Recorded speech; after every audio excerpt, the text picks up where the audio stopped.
Welcome to Introduction to Offsite SEO. This lesson will provide you with an introduction to offsite SEO and discuss important elements that make up an effective offsite strategy. Offsite SEO is about what you can do outside of or off of your site to help ensure the success of your on-site and technical SEO efforts. Offsite SEO is referred to as offsite because the majority of the tactics take place outside of your website. These involve building links to your site, as well as increasing your brand recognition and visibility through social media.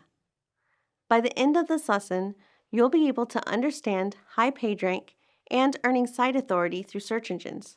Let's get started. Offsite SEO is about what you can do outside of or off of your site to help ensure the success of your on-site and technical SEO efforts. Offsite SEO is referred to as offsite because the majority of the tactics take place outside of your site. These involve building links to your site, as well as increasing your brand recognition and visibility through social media. To better understand the importance of an offsite SEO strategy, it is helpful to first develop an understanding of an algorithm known as PageRank and its importance to SEO today.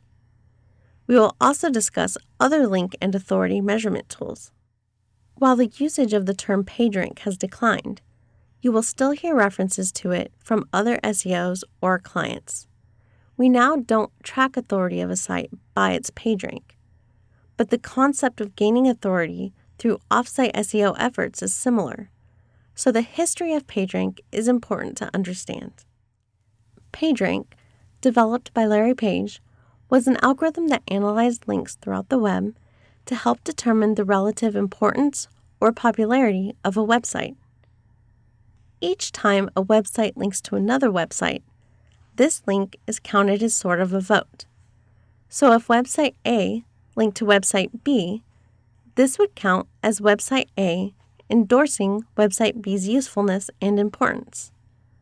The more votes or links a site has, the better PageRank it has, which could influence its rankings in search engines. Each page was assigned a PageRank value based on the number and quality of links pointing to that page.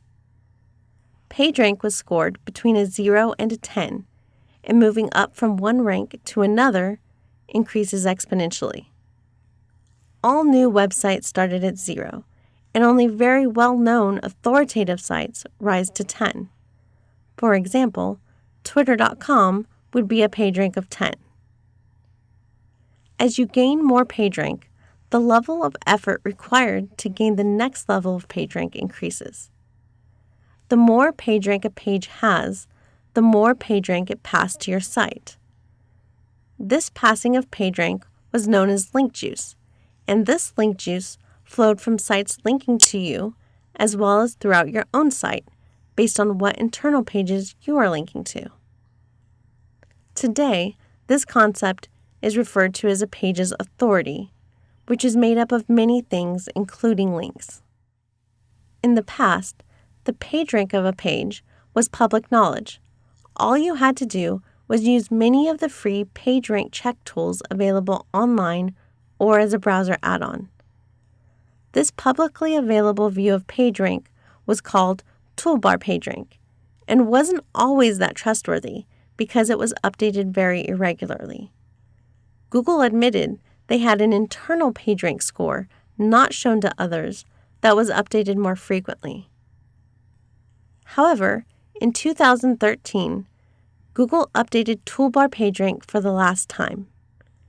You can still get historical information about what a page's PageRank might have been at that time, but this no longer has any value.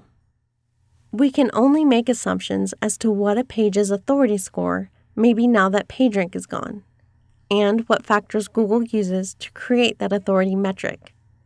However, we do know from testing and monitoring our efforts that incoming links are still an important factor in receiving good website rankings. The trend regarding the importance of links, however, has shown a slight decline over time. This is most likely due to how easy it was for webmasters and SEOs to manipulate this metric in the past. Many SEO factors now judge the quality of a link more critically. This can result in penalties if you practice the old school mentality of gaining as many incoming links as you can, regardless of the quality. This makes off-site SEO efforts more difficult and requires creative thinking and lots of patience. While we cannot access specific PageRank metrics, other metrics are still available and well regarded in the SEO community. For example, Moz's concept of domain authority and page authority is generally the most referenced metric when it comes to off-site SEO efforts and measuring a page's authority. You can read more about what these metrics are and how they calculate the authority of a website at the link provided in your study materials. You should now have an understanding of how off-site SEO began and how it has evolved from focusing solely on obtaining high page rank to a more well-rounded focus of earning site authority. That completes the video portion of this lesson.